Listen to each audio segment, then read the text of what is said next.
about some real world value, but again, I'm going to take y'all back to the word because we can't do anything without the word. Remember, this life that we live is not our own, and we have biblical principles that we build on here.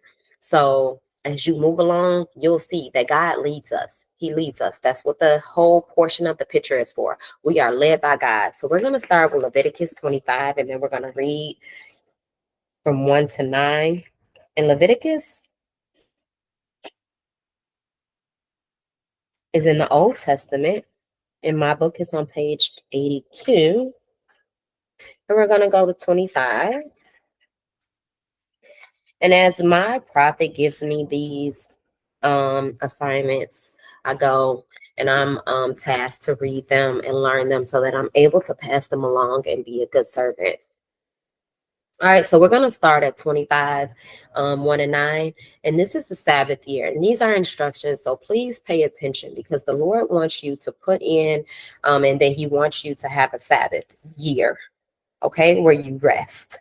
So as we work, I'm working for 6 years. Excuse me. I'm working for 6 years, and baby, year 7, look out. Don't say, well, why is she always on the beach? Because she worked hard. Okay. And throughout this time, as I'm learning this process, this is freeing up so much time for me to be able to spend time and create memories with my family. You know, one of my dreams was to be able to take my son back and forth to school myself. I know a lot of you guys have parents that help you on a day-to-day with your children, okay? Taking them to school, picking them up from school while you go to work, you know what I mean? Or they have to take them to these extracurricular activities because you have to work on the weekends or you have to work late. This is financial freedom, you guys. This is freedom in every aspect to free up time for you to be there and for you to parent the way that you feel as though you want to parent for your child. It was huge for me to be the one to be able to take my kid to school and pick him up every day. That was very important to me. So I'm so grateful that God created an outlet for me to be able to do so. And with this right here, this will help you be able to do the same. So let's get into it. The Sabbath year, 25. While Moses was on Mount Sinai, the Lord said to him, give the following instructions to the people of Israel. When you have entered the land I am giving you. Come on, we're going from Egypt to Israel. The land itself must observe a Sabbath rest before the Lord every 7th year. Okay, so what I suggest that you do as you move along in these years as well, put something back. My goal, most people say 10, 10, 80. I was in a challenge before, like I explained to you guys. I'm always trying to stay abreast and keep myself educated on different things out here.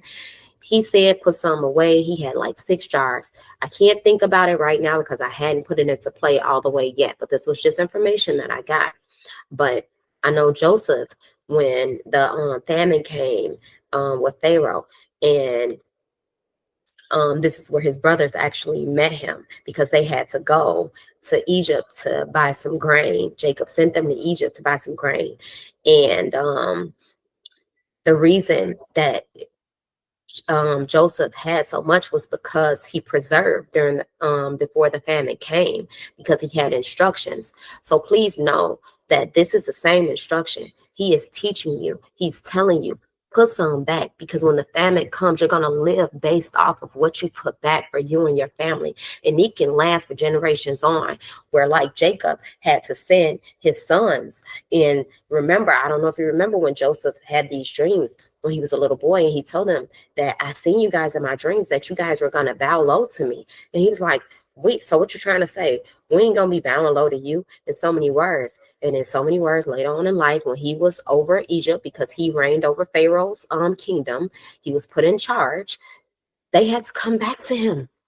Okay, so Leviticus 25, 1 and 9. So we want to make sure that we're putting back. For 6 years, you may plant your fields and prune your vineyards and harvest your crops. But during the 7th year, the land must have a Sabbath year of complete rest. It is the Lord's Sabbath. Do not plant your fields or prune your vineyards during the year. And don't store away the crops that grow on their own, or gather the grapes from your unpruned vine. The land must have a year of complete rest, but you can eat whatever the Lord produces on its own during the Sabbath. This applies to you, your male and female servants, your hired workers, and temporary residents who live with you, your livestock, and the wild animals in your land will also be allowed to eat what the land produces. All right, so with that being said, the year of Jubilee.